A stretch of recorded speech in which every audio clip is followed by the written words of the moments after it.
Oh, there's another front row person. No, I'm just kidding.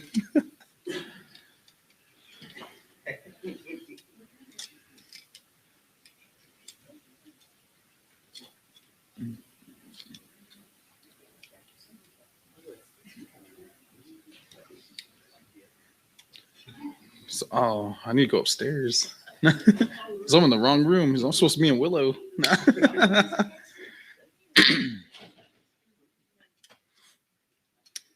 So what? We'll give it a couple more minutes. Did you start it? Nice. Where's the camera? Oh, they can just hear? Yeah. Oh, that's cool. Well, hello, everyone.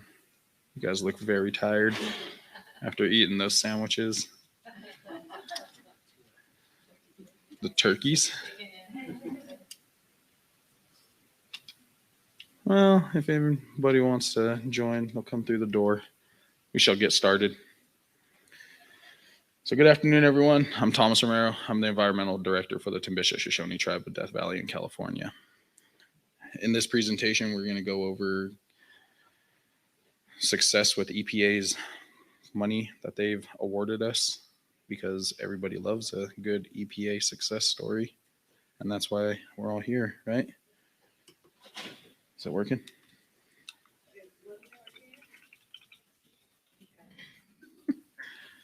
The one that Jenny gave me? Is this the faulty one?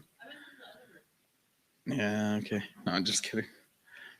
So, this presentation overview, we're going to go over the history, grants, the success, which is mainly why we're here, and then partnerships that I have built with other agencies, and projects that I have going on and that the tribe has going on.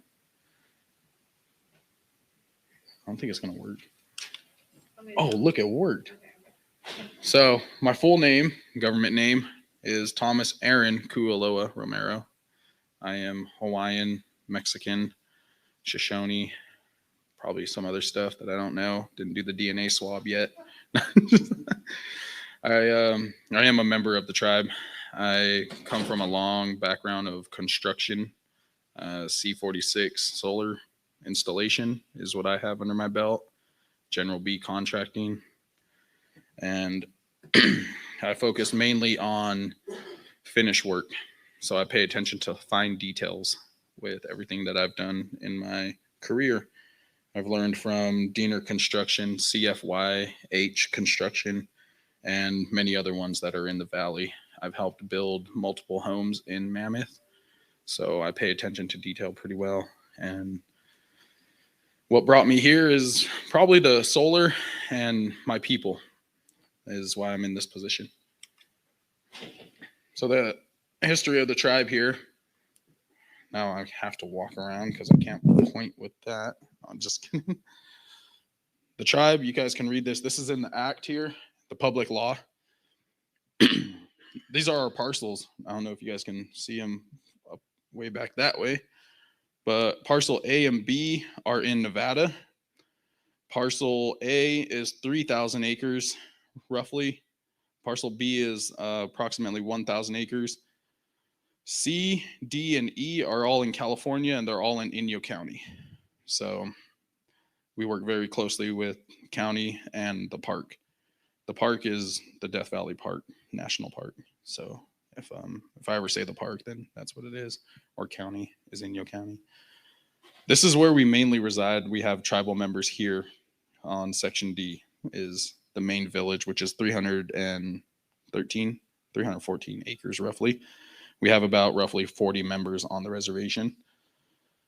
And they just live, sustain, go to the stores, eat, breathe, come out, do their yards. Section E, we have, we just put in a campground. That was very unprofessional. But we put in a campground. We have cultivation of a greenhouse on Section E. And we just put in a water well for housing to be put in on that reservation. Well, on this parcel here, due to high increase if we keep proceeding with that economic growth in this area, we want to supply them with employee housing. And if tribal members want to live in this area, they can also move to this parcel as well. We mainly just have homes developed on Section D. Section C is actually kind of up in the air right now. We don't have much water. The only living on that one can sustain maybe 2 people, maybe just one family, one household. So we're looking into trading it for another section, but that's a little ways down the road. And B is right off the highway of the 95 that is the main highway, one of the main highways in Nevada. And we have a economic growth dispensary there, as well as ATM, snack machines, and what's the other one? I think it's shirts we sell as well in that area. That's the one I was telling you about the donkey way in the back. Pay attention. No, I'm just kidding. Cruising down the road about 5:30 in the morning. Let me adjust that. About 6, sun's heating up the sky. This guy's walking down the highway while walking up the highway when I was going into the valley. This is the Panamint Valley right here in the background. But yeah, I thought it was a biker, and I slowed down and struck a pose and got a killer photo. Now he made my slide. No, we have these awards. These are some of our awards. We have multiple other ones, but these are the main ones that my boss is like, put those in. So, being a good little guy I am, 638 operates mainly the whole operation of the tribe. IHS has our housing grant, which gets us funding for all our housing. And for housing, if you guys get to this, I'll tell you real quick. Go to a Home Depot, talk to the manager, get on a liquidation list, so then they can call you whenever they want to get rid of free stuff. Because I just got a call from one of ours in Gardnerville, sent us 4 storm doors, 4 security doors, siding, multiple ceiling fans, toilets, stuff that they had to get rid of because either the box is damaged and they can't sell it, or some parts might be missing. We don't know. But if you're if your tribe has low income and needs support like that, go to a Home Depot. I'm pretty sure Lowe's does it too, but I just found that out and made good friends with a guy from Home Depot. And they give out certificates. They give out certificates of $50.01. So if you spend $50, it's a $50 coupon that'll take it off. So then you'll end up paying a penny for whatever $50 worth of stuff you got.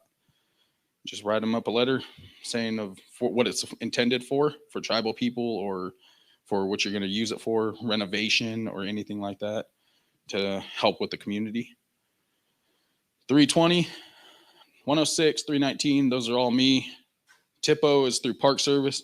Don't ask me what the TANF Nation is, because apparently it's a big one. I just don't know about it. That's more of an administrative thing.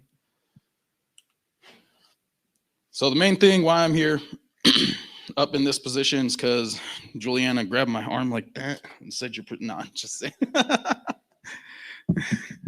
No, it was Jenny. No, I'm just kidding. This is our main success with 320. And getting into it is the main success for the tribe is to have someone that wants to be there for the people, wants to have someone in the field doing the work, wants to talk to the people, wants to be around the people. The last 2, I'm not talking bad on them. They might be online. I don't care. The last 2 were ones that wanted to be home, working abroad. They didn't want to be in the field. They didn't want to go down. They didn't want to put on activities. They didn't want to be involved, kind of. And I'm totally opposite. I want to be in the field. I want to be getting my boots dirty. What I mainly do, and my main success with this GAP grant 320 is site visits in the park. I wanted to see these springs firsthand. Yeah, I can go to other areas in the park. I can travel. I can explore in the park. But the springs are where it was at. The springs culturally is what tied all my people and the surrounding territories to the land. Because the springs, this one in general, mainly, this one is travertine. No, let me take a look over. Navaris is this one, and this one is what supplies the main water source for Cow Creek and some of the Oasis area. Not a big chunk of it, but they pipe it down there. But these springs, our people in the past 1800s were the ones that diverted these, made ponds in the valley. Death Valley was never as hot as it was because they knew how to work the water system. They knew how to work the aquifers. And that's the stories that, like, so these ponds would be set up in multiple areas just to keep the temperature down and to regenerate the aquifer. That's why I do what I do. I listen to my elders. I listen to the one that talks. She may be 104 and she still remembers herself being 5. That is our oldest elder, and that is my grandmother Pauline. others that I have done.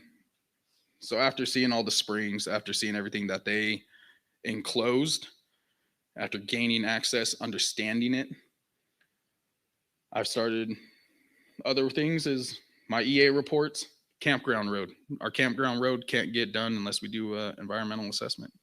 They have to have someone to sign off on it. An actual environmental assessment, not the one that just like you have a made up letterhead, change the date on it and print it out and sign it and say, here you go. No, one that's actually done where you get into the field, you do the walk that you need to do and make it happen.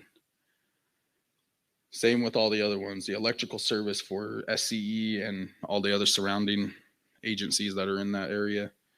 Environmental impacts on majority of those parcels I have done. I stay away from Centennial. I'm just kidding. But I go out and I do these because not one, just checking the box. No, it's because you're actually caring for this land. We are stewards of this land. You guys know that. So take care of it. I do educational outreach with this, and I'll get into that because I have a slide on that. Monthly meetings with the park. I meet every Tuesday. County office is like every other week or something like that. DOT, it's Department of Transportation. They like to be called Caltrans. No. And DWP, Noah's favorite people. No, just say. We all don't like them. Multiple trainings. I've been to multiple trainings, and yes, Jenny, yours made the cut somehow. I should have took it out. No, I'm just kidding. But the biggest thing that for me is the travel cost. And my GAP officer knows that I travel. She's been on a site visit with me, and it took from 6 a.m. till 4 p.m. She wanted to be back by 5 government hours. No, just kidding. But she made it through. So this is my big project. Wasn't really a big project. The photo on the left here was a spring. Was a spring. All the vegetation. This is where bighorn sheep went to graze, bed down, drink water in the troughs here. So in this one, you can see all this vegetation. We removed these 2 palm trees because they suck up so much water. It's an invasive tree. The park removed those. This one, this spring in general, supplies water to a DVC. I'm trying to think of their acronym. Death Valley Conservancy's Ryan's Camp, which was the old borax mine. If you guys know what that is, the 20 mil team that used to run through Death Valley. After the hurricane hit, there's a cliff that comes down, well, a cliff, and then pushed all the water in, hit the spring, and flushed down into this area, put multiple debris into our bin, not the bins, but the watering troughs that were handmade by older, tribal members. I recall him saying, this is the tunnel door. So like I was saying, this is May. This was in May when we took it. As you can see, the water can come through. The water would be underneath these rocks coming through, but it wouldn't come to the surface. The reason why is because this would get too full for the inlet and then back up, and the NTU, turbidity, would get sucked into the pipe and be down into their main water system. After the hurricane, this is the debris that got stuck there. So me and Scott Smith is the lead maintenance and caretaker and steward of Ryan's camp. He asked me, hey, can you help me? Like, because this would took him all day. Look, in this photo here, we worked, I believe it was 4 hours just to get all this debris out. Sorry. Then the water started flowing. You can see the water flowing right here in this area, and it supplied clean water back into his tank. So then he can use it for consumption and to do fire suppression at the Ryan's camp. So my education and outreach, I kind of want to talk a little bit about this one, because education and outreach to me is being there for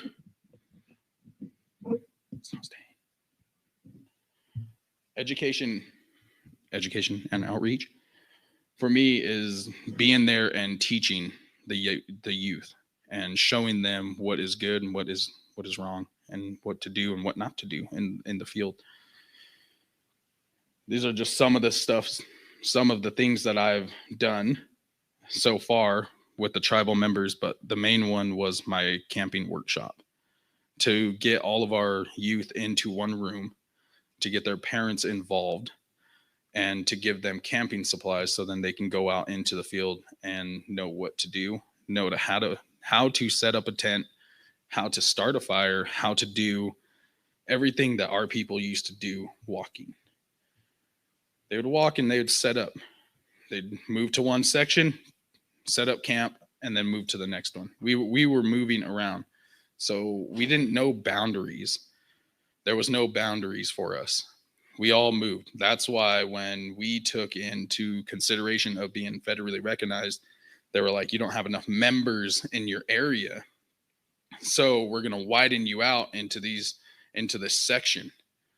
So they widened us out, and that's how Darwin got roped in with us. That's how Ash Meadows got roped in, Beatty, and then so on and so forth, because we migrated up in those areas to Lida parcel, to our Lida and Scotty's Junction parcel.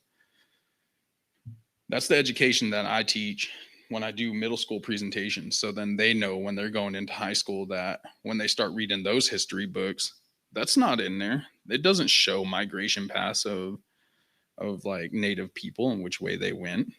I know, because I was in that school. Noah was in that school. Do you ever recall it?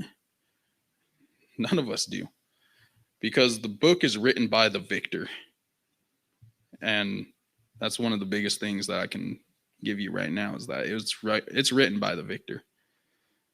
You don't hear about the multiple times that we tried to invade Canada and lost. Look that one up. You guys will be surprised.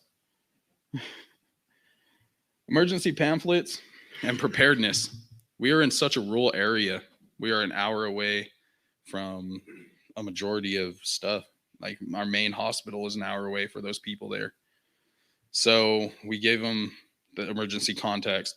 Instead of getting the 911 number that will contact them straight to Inyo County, to where Inyo County has to contact this, I gave them the direct number to the Cow Creek Ranger Station, because Cow Creek was like, why don't you guys have our number? And I was like, look, man, I came through multiple phone numbers just to get to you, just to give it to my people. So then they can call you. If something goes on down there, then they're not calling 911, and then they're calling you, and then you're calling them for mutual aid. Everything happens in a split second, is when I was trained in CPR and trauma. Everything happens in a split second. You got to make split second decisions. So it's easier to get the call done straight to them, and they can apply mutual aid onto the reservation instead of haggling over the phone and being on hold. And that's what the people needed. I also added some other numbers onto this emergency contact list. And yes, there are drinkers on our reservation. So some of them don't know where to look for help, but the number's there. I supplied them with that number. I supply them with numbers that will help them. Mental health issues, anything they need. I try and get it out there for them.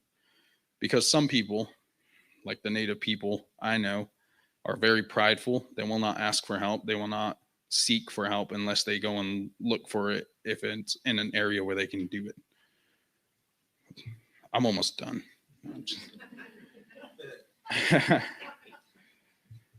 My trainings, he didn't make this cut, Jenny. Not just kidding. Air quality is like one of the biggest trainings that Julianne let me have. No, I'm just kidding. Is one of the biggest ones. We don't have an air program in Death Valley. So, but the park has a ozone monitoring station. And I'm going to try and partner with them because we do have a good relationship with Richard Fries and Shannon. I just chop her name up. Shannon M in the hydro department. We have a good relationship in hydrology and air quality. So we're working together in order to build this program. 40-hour HAZWOPER because Jenny made me do it. No, I'm just kidding. Emergency preparedness and recovery training, earthquake preparedness, rule, GPS, GIS, and land survey. It's a big course to get into. It's very heavy, but once you understand it, you will understand looking at people's land and you will be mad. And yeah, I shouldn't have took that train. No, just kidding. Beside me on this photo is our chair, all bundled up because it was really cold that day when we were out in the field. We were on Lida's parcel and we were doing boundary for the BIA's brass caps. I don't know if you guys ever seen those, but that's where we were at, and we were up in the hills looking for those brass caps, and right under us is one, but I don't think you can see it in this photo. Chairman on the left, council member on the right. Success with 106 was I monitor 7 wells, and these are data loggers for constant monitoring on biometric pressure and temperature and the battery life. This one, I want to say this one's MG2. So that one's going down about 36 feet into the water and it stays down there. And then I compensate for the biometric pressure, and that's how I get the water levels. And sometimes my council doesn't understand that, but they look at the line and they're like, oh, okay. GPS purchase, Howard, I really thank Howard for that one, and as well as the vehicle, because if I didn't have a GPS, I would not have found any of these wells, no matter how much I've looked for them, like where I've looked, because they went off of a second increment, I think it was, when they were doing the point service for them, and that was a while ago. So the points change over time, which is really weird. Per se, and this one is one of my watering wells. And on this map here, why I say that is that the points change is because when the point I put in here is actually over here. And this was the one that was in the paperwork. So it changes over time. I don't know why I did do that. We put up signs to keep people away. So then we paint them to match the desert, kind of. So then if you're looking out, it's not really noticeable unless you're actually looking for it, because people like to shoot at them. And they like to shoot my locks. I don't know how many times I replaced locks on this guy over here that's off a highway. So I'm like, hey, man, put my sign up. No. This is the maps that I found, too. These are the old ones. Not really old. But when these wells were put in, monitoring wells, see this, how they're so close together? This MG1 is supposed to be like way up here. And this one here, this one's correct. And these ones are just the parcels where I have wells. And this one's actually the one that I was just on. 319, I'll just run through this one real quick. Native vegetation research. training on plant knowledge, invasive tree removal, because we have a lot of invasive trees in the village, and we're actually working with Fish and Wildlife to get rid of them. And Lake Mead, we're trying to get them to come out and do a fire training with one of our burn piles that we have. It's pretty big. And presentation outreach and meetings with the Park Service. This is my contact info. Please don't call me. I'll just say, you can call me. I won't answer though. But if you're ever in Death Valley, feel free to stop by. I won't be there though. No. Let's get into a couple questions, and then I'll just have one last thing to say. Okay, no question. No, I'm just kidding. He's all trying to get the mic.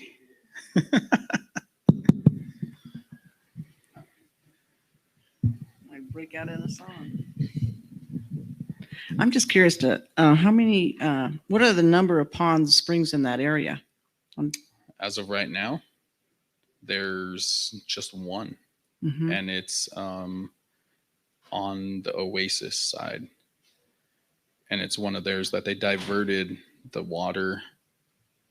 So the water used to cut across the road and come onto the reservation and make a stream across, and then make a pond in the back of our reservation. They cut it off at the road, diverted it, and pushed it into their area because it's their land. They do what they want, right? Exactly. So there's that. Yeah, that's the only one that I know. But surface water at these springs is very low, but the water's there and the vegetation does grow. Okay, my next question is, you mentioned earlier about when you had to drill a well for homes. Yeah. That's okay, what's the deepest that you can get to before you get water? On Scotty's, in that area, it would be 18 feet down. There's water. What's your static water at? 10? No. Wow. The one, DV Junction, when we drilled that one, they hit water at like 18 feet or something like that. And then in Scotty's Junction, we hit water from anywhere from 35 feet to 100. So that one's pretty down there. Okay. Yeah. Yeah, we just drove like 330 feet. Were you mining for lithium? No, I'm just kidding. We had water for my cattle. Huh? Oh, I'm done. Next question. No, I'm just kidding. I just had a question on your survival kits. Oh, yeah. What was included in those kits, and how many did you give out to the community? To the community? Let's see here. It was kind of like a first come, first serve kind of deal. And then the survival kits, I'm not promoting them or anything, but they came off of Amazon.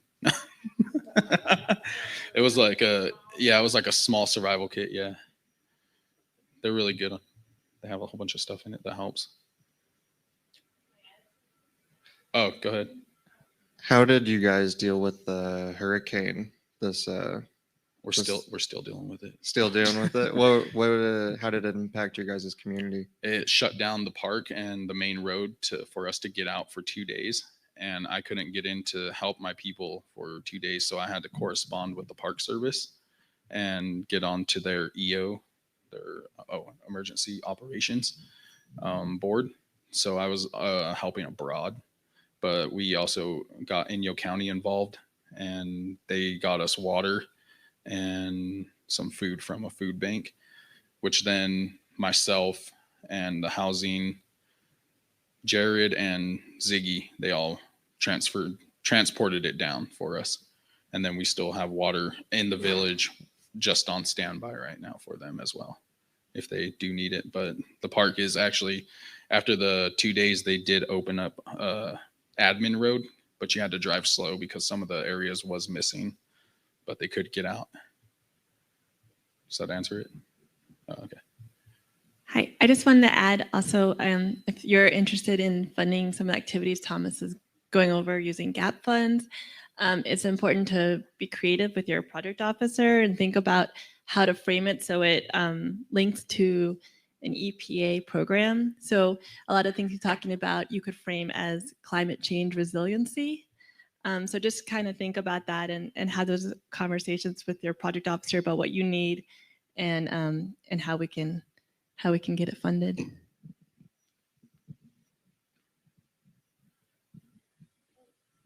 How much time we got? Oh, okay. How do you guys beat the heat out there? AC units, fans, swamp coolers. Just like 4 per house or something, or? Actually, like well, it depends on if the personnel that live in one trailer, like they'll have their AC on, or we have forced air. I think our housing got a grant for forced air, so they have forced air now. And then when it's not working, or if it decides to not go out, then they have their swamp coolers. And we do suffer from power outages, so our swamp coolers stay on the backup generators switch. So if the power does go out, then we go out and turn on. Well, I don't go out. The housing maintenance goes out and turns on all the generators for everyone, and then their swamp coolers will come on.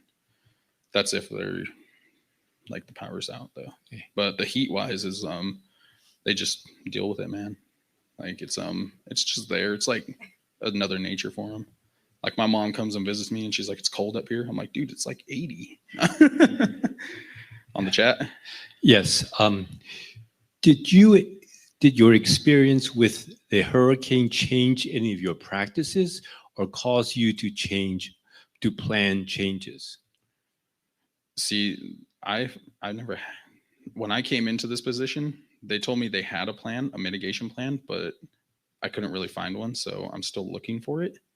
But I did work very closely with the park service. So I kind of understood how they were going to go about it. So then I could make sure that our people knew what was going to be going down too. So does that kind of answer it? Like the change? Another question is, how do you deal with dust storms? We kind of have everybody like seal up their house pretty good. We kind of give out, our housing gives out the foam stripping. So then everybody can make sure that their windows and doors are weatherized. And then when dust storms do come, they kind of just like barricade themselves in, and some will put wet towels in front of the door. So then the dust won't come in as well. And what's the total acreage for the tribe? Check my notes here, man. I knew someone was going to answer that. I'll just say 5, 6, 9, about 7,000 roughly. Are the majority of those monitoring wells and sites, are they going to be more so in the park, or is that also in Nevada? No, we have one in Nevada, which is that Scotty's Junction one. Okay. Which is this, that one on the end. And these 2 are in California. Okay. So when I do send my sampling in, I do have to send it to a lab that qualifies for both Nevada and California, because I go out and send them in once a month. Well, every quarter. Tom Gusty, Bishop Paiute Tribe. My question is, well, a couple questions, but We'll start with how do you one. deal with solid waste? Do you guys have a transfer station out there? Yeah, we're actually building one right now. I'm waiting for my GAP officer and my solid waste person to give me the okay to build it. So the park actually has no solid waste plan at all. So everything that the park is throwing away, it just goes into the truck. They don't do recycling. So 1.7 million people came through the park in 1 year, and all that solid waste and everything just went to the landfill, is from my understanding. Okay. With your emergency preparedness and stuff, did you work with Cal OES at all? Yeah, I did work with Cal OES, and then they just basically shoved me into Inyo County, and then Inyo County was like, go hang out over here. No, I'm just it was a nudging game. I almost started throwing hands. No, I'm just kidding. I was like, get my people what they want. No. Hey, Thomas, thanks. Christian Aceves here with Saboba.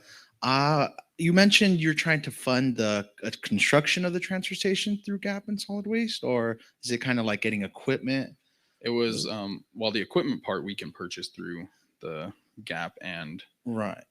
some other stuff. But what we had a problem with is the NEPA review, I believe it was, Hmm. and trying to have them fund for concrete being laid. But if it Yeah. doesn't happen within this next month or so, then I'm just going to push forward and find funding elsewhere throughout the Right. tribe. Right. Probably pull it from someone else's program. Housing. IHS No, I'm might just be. kidding. That was all housing. Yeah, IHS might be a good source to utilize, Thomas. That's what we're. Housing's really tight, dude. Yeah, They're like, okay. no, stay away from my area. Okay, well, good luck. We're at Saboba. We're dealing with trying to implement a transfer station too. So, Yeah, good luck. I am too. Anything else, guys? There's another chat. Oh, okay. Oh, what's up? Oh, and then why don't you give me? Just give me. I have to, Like he said, IHS would be a good partner to help you with some of those projects for your whatever you're trying to set up. Yeah, it was. And I don't know if you work with the Reno office with IHS or the California side. Yeah, I dip in both side pockets. No, I'm just Okay. kidding. Probably Nevada now that we took into the Nevada state in October 1. Tom Gusty again. With your how wide your or big your area is, communication, like is it all? Do you have data service out there the whole time, or do you guys Yeah, correspond so with radios? man, my presentation was big, huh? Yeah. We don't have service in the LIDA section. We do have cell service in the section B, which is Scotty's. Centennial, we're out of dated. D is the main village in the park, and that one cuts in and out all the time. And then same with Death Valley Junction. With the flash flooding and all that, do they get any type of alerts? Your trouble? Yeah, they the people in the village and the people that stay within the park boundaries all get a alert system that's through the park that when they signed up, it sends it to their phone that flash flooding is in effect or the roads will be closed. And then we stay in close contact with them when anything Power Ridge or anything is going to shut down. They give us about a week notice. Another question. Thanking you for a wonderful presentation, but also asking, do you have any words of wisdom for a new environmental director coming into the position? Yeah, make your bed in the morning, complete that task of the day. No, just kidding. But if you're coming if you're coming into this, people will talk behind your back and people will push you down. Keep your head straight forward and just do your job. Because in the end, you're making the change, not them. And show them through your work is how you got to basically do it. So if there's no more questions, I'll end it with this. So if you want to make a change in the world, start each day with a task completed, making your bed. If you complete that task of the day, you will complete one of the small ones, and then it will lead to bigger ones. Find someone to help you through life. Respect everyone. Know that life is not fair and that you will fail often. But if you take some risks, set up the times, step up when times are tough, never ever give up. If you do these things, next generation and the generations to follow will live in a far better world we live in today. And what we start here will indeed have changed the world for a better place. And that's it. Thank you all.